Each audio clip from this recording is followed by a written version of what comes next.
I slept with my best friend's husband. And whenever I think back to that night, there's only one thing I wish: that I had simply gone home. It happened within minutes. A few glasses of wine, a few terrible decisions. 20 minutes, maybe 30. That was all it took. Even today, I wish I could erase that night from my life. But some mistakes never disappear. They simply wait until they're ready to catch up with you. A week earlier, I would have told anyone that I was happy. My husband, Tobias, and I had been married for 13 years. Our daughter was 9. Our life was peaceful, reliable, maybe a little predictable at times. But I never imagined that this very comfort could one day become dangerous. My best friend, Sophie, had been part of my life for as long as I could remember, since 8th grade. Vacations together, birthdays, our children growing up together, Christmas after Christmas. There were hardly any memories that didn't include Sophie. And eventually, Mark became part of those memories too. Her husband, charming, funny, the kind of man who could make everyone laugh without trying to be the center of attention. Not the kind of man mothers warn their daughters about, the kind everyone liked, me included. No more, but no less either. Until that Saturday, Sophie and Mark had invited us to their annual summer party. It was one of those evenings that felt exactly the same every year. Kids splashing in the pool, the smell of barbecue, laughter, too much wine. Eventually, only the 4 of us were left on the patio. Our daughter was exhausted. Tobias took her home. "I'll come back later," he said. But about half an hour later, he texted me. She had fallen asleep immediately. He probably would too. So I stayed.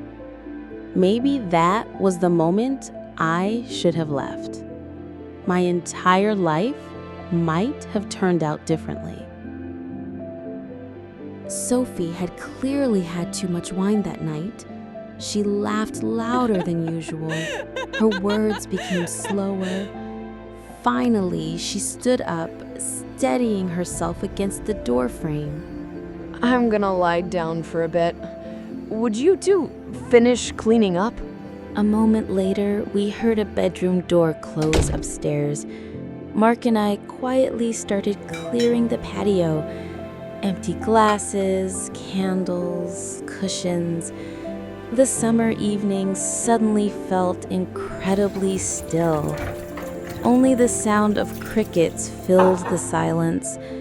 Then Mark looked at me, a little longer than usual. You know, Hannah, you hardly ever laugh anymore. I smiled. That's not true. It is. He smiled back. You used to light up every room you walked into. I didn't know what to say. Maybe because I couldn't remember the last time someone had said something that personal to me. He carried the last glass into the kitchen and looked at me again. You're beautiful when you blush. I immediately felt my face growing warm. I should have changed the subject or simply gone home. Instead, I stayed. Maybe because I'd forgotten what it felt like to be noticed, not just looked at, truly seen. Outside, a light rain began to fall. We carried the last of the cushions inside. I stopped for a moment in the kitchen. When I turned around, Mark was suddenly standing right in front of me, close enough that I could feel his breath. Hannah? That was all he said. His hand slowly brushed against my cheek. I knew I should have taken a step back. I didn't. Then he kissed me, and I kissed him back. Not hesitantly, not out of surprise, but with a longing I hadn't even known existed until that very moment. Buttons came undone, clothes slipped to the floor, hands found places they never should have touched. He wrapped his arms tightly around me and effortlessly lifted me onto the kitchen counter. The last trace of my self-control disappeared as he slowly slid my underwear down my legs and buried his face between my thighs. I let it happen. No, if I'm being completely honest, I wanted it to happen. 20 minutes later, I walked out of the kitchen. My hair was a mess. My heart was pounding. I could barely look at myself in the mirror. Mark didn't say a word. Neither did I. I grabbed my purse, drove home, and stood under the shower until the water turned cold. But guilt doesn't wash away. The following week felt like living inside a glass cage. Every time my phone rang, I jumped. I was terrified Mark would text me, or worse, Sophie. But nothing happened. No message, no phone call. I almost started believing that this terrible secret might simply disappear. I should have known better. Tuesday afternoon, my phone vibrated. Sophie. Do you have time tomorrow? Please come over. I really need to talk to you. My stomach tightened instantly. She knew. Of course she knew. Maybe Mark had confessed. Maybe she'd seen us. Maybe a neighbor had noticed something. That entire evening, I could barely force down a bite of food. More than once, I considered telling Tobias everything before someone else did. But every single time, I lost my nerve. The next afternoon, Sophie was already waiting for me in the conservatory. She looked frighteningly pale. When I tried to hug her, she held on to me as though she might fall apart if she let go. She barely spoke, only that she'd been to her gynecologist the day before. Then came the sentence that made the ground disappear beneath my feet. She had tested positive for a sexually transmitted infection. The doctor had explained that she must have contracted it from someone. Then he'd asked only one question: whether she or her husband had been unfaithful. Sophie had laughed. She'd only ever been with one man her entire life. But the doctor had simply looked at her and replied, "Diseases don't lie. Diseases don't lie." I barely heard anything after that. All I could see was that night. The kitchen, his face, his hands, his body pressed against mine while I pulled him even closer. God, how desperately I'd wanted him. Then the realization hit me like a train. Had Mark infected me? Was I simply one of many?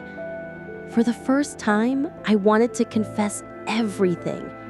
I even opened my mouth, but not a single word came out. Sophie said Mark insisted it had to be some kind of mistake. She didn't believe him. Not anymore. Then she reached for my hand. I just needed someone to talk to. She gave me a sad smile. You're the only person I truly trust. I don't think I've ever hated myself more than I did in that moment. When I finally got back to my car, I threw up. Not because I was disgusted, because of the guilt. Instead of driving home, I went straight to my gynecologist. The examination felt endless. 2 days later, the results came back. I was sitting alone in my car when my phone rang. It was my doctor. She spoke calmly, professionally. almost too calmly.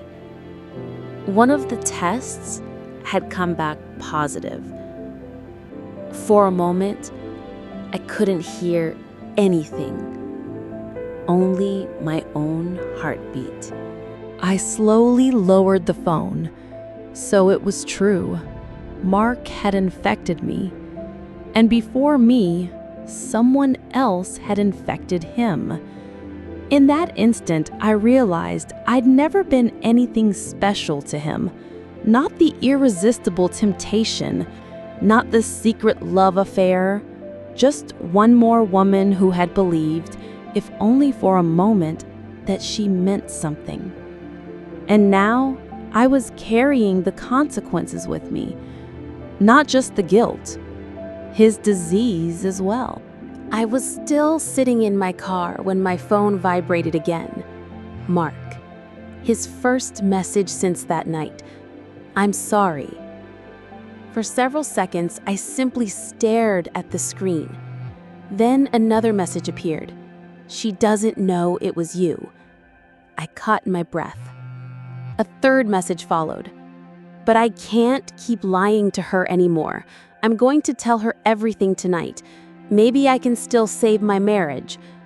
I slowly placed my phone on the passenger seat. Outside, people walked past my car. They laughed, talked on their phones, lived their... And in that moment, I realized I had lost every bit of control. It wouldn't be me who decided when the truth came out. The truth has a way of finding its own path, no matter how desperately you try to stop it.